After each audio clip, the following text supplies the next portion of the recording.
Terima kasih Tuan Yang di-Pertua kerana memberi peluang kepada saya untuk mengambil bahagian dalam pembahasan bajet 2015.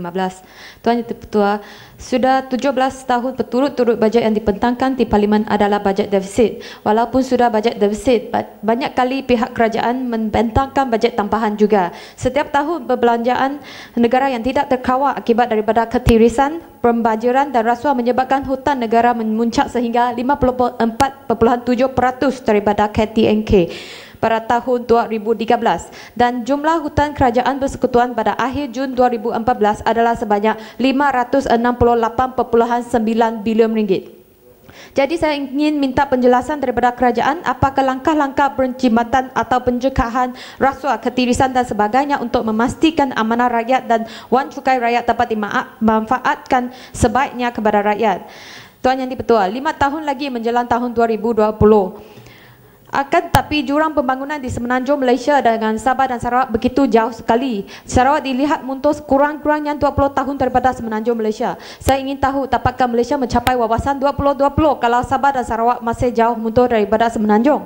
Semalam dalam utusan Sarawak Online, pengarah unit Perancangan Negeri Jabatan Kedua Menteri Dato' Haji Ismawi Haji Ismuni berkata menjelang tahun 2020 Sarawak masih kekurangan utiliti awam seperti jalan raya, bekalan air bersih dan elektrik. Sarawak memerlukan peruntukan kewangan yang besar daripada kerajaan persekutuan dalam usaha kerajaan negeri membina dan menyediakan kemudahan asas kepada penduduk di luar bandar terlaksana sebenarnya. Juga dimaklumkan bahawa dalam RMK 10 Sarawak telah menerima 15 bilion daripada kerajaan persekutuan berbanding dengan 17 bilion ringgit dalam RMK ke-9. Oleh itu, saya berharap kerajaan persekutuan dapat menambah peruntukan kepada Sarawak pada RMK ke-11 yang akan datang.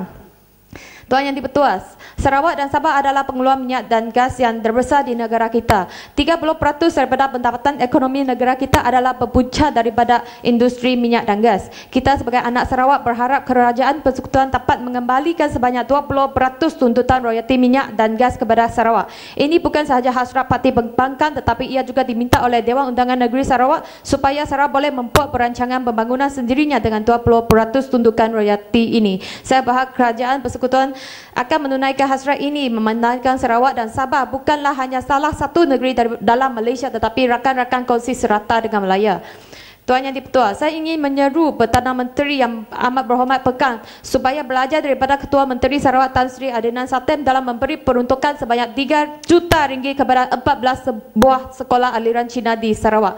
Sekurang-kurangnya yang amat berhormat Sarawak baru ini berani mengambil satu langkah yang tidak berani atau tidak mahu diambil oleh bekas Ketua Menteri yang telah bertugas selama lebih daripada 30 tahun. Saya berharap peruntukan ini dapat diberi secara tahunan masa depan seperti yang dijanjikan oleh Ketua Menteri Sarawak kerana sekolah aliran Cina bukan hanya untuk Cina sahaja tetapi kepada semua rakyat Malaysia yang berhasrat untuk menuntut pelajaran di sekolah-sekolah tersebut. Jadi saya harap Perdana Menteri perlu ikutlah langkah Ketua Menteri Sarawak supaya peruntukan diorang diberikan kepada semua sekolah tanpa mengira bangsa, kaum dan agama kerana semua generasi muda adalah harapan negara dan harapan kita semua. Tuan Yang di-Pertua, GST akan dilaksanakan tahun depan bulan April. Adakah kerajaan sudah bersedia untuk melaksanakan GST? Adakah peniaga sudah bersedia? Saya yakin rakyat Malaysia pasti belum bersedia. Saya ingin minta penjelasan daripada kementerian tentang peruntukan yang telah digunakan untuk penyediaan pelaksanaan GST sehingga masa kini. Tuan Yang di-Pertua, saya ingin mensentuh isu kanak-kanak stateless. Golongan stateless semakin hari semakin meningkat dan ia seterusnya menyebabkan kedudukan mereka agak terpinggir dan disisihkan di kalangan masyarakat.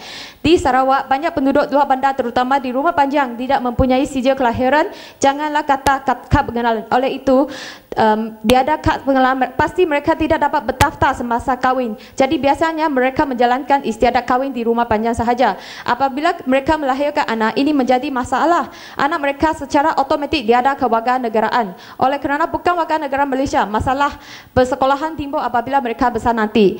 Tuan Yang di-Pertua, program 6P telah dilaksanakan sejak 11 Julai 2011 untuk pendatang asing tanpa izin atau parti. Apakah kesan terhadap program ini? Adakah pendatang asing tanpa izin di negara kita lebih kurang? Memandang kerajaan Malaysia dapat mewujudkan program 6P untuk pendatang asing tanpa izin, apakah program atau langkah untuk menolong kanak-kanak stateless ini? Tuan Yang Dipertua, kes pembunuhan dan kes tembakan semakin berleluasa di Sibu 2 tahun ini. Saya minta penjelasan sama ada kawalan senjata api yang longgar dan teruk di Sarawak yang menyebabkan semakin banyak kes tembakan dan pembunuhan di Sibu. Saya juga dimaklumkan oleh rakyat bahawa senjata api dapat dibeli dengan harga RM500 sahaja daripada bentana asing di Sibu. Saya harap PDRM dapat menyiasat sama ada ini adalah benar. Tambahan pula dengan isu mesin kuda. Sudah banyak tahun judi haram mesin kuda di Sarawak dan juga di seluruh Malaysia. Akan tetapi tindakan yang diambil untuk membanteras kegiatan judi haram ini belum lagi memuaskan. Dalam soalan saya pada bulan April 2014, jawapan yang diterima pada tahun 2012 seramai 96 sebuah mesin perjudian berkomputer di daerah Sibu, 152 tangkapan, 301 rampasan.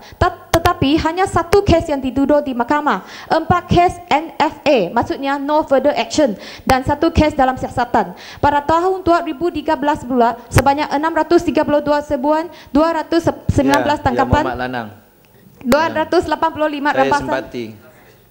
Ya. Tetapi dia ada kes yang dibawa ke mahkamah, 6 kes NFA dan 39 dalam siasatan. Saya minta penjelasan kerajaan mengapa wujudnya NFA dalam kes kegiatan penjualan haram ini. Apa yang terjadi kepada kes-kes yang tersebut? Walaupun beberapa hari yang lalu banyak sebuah telah dijalankan di Sibu oleh PDRM, tetapi rakyat Sibu masih tidak berpuas hati kerana didapati premis-premis yang disebut itu tidak beroperasi semasa sebuah. Inilah yang menyebabkan rakyat berprasangka bahawa PDRM ada hubungan baik dengan pengusaha mesin kuda itu. Saya menyeru supaya polis meneruskan usaha membanteras kegiatan penjudian atas talian dan jenayah-jenayah lain di Bandar Sibu. Akhir sekali, saya menerima jawapan bahawa jumlah kekosongan pegawai dan anggota PDRM di Sibu adalah sebanyak 49 orang. Saya harap KDN dapat membuat pengambilan untuk mengatasi kekosongan ini supaya PDRM dapat menjalankan tugas menjaga keselamatan dan keamanan dengan lebih cekap dan efektif. Terima kasih.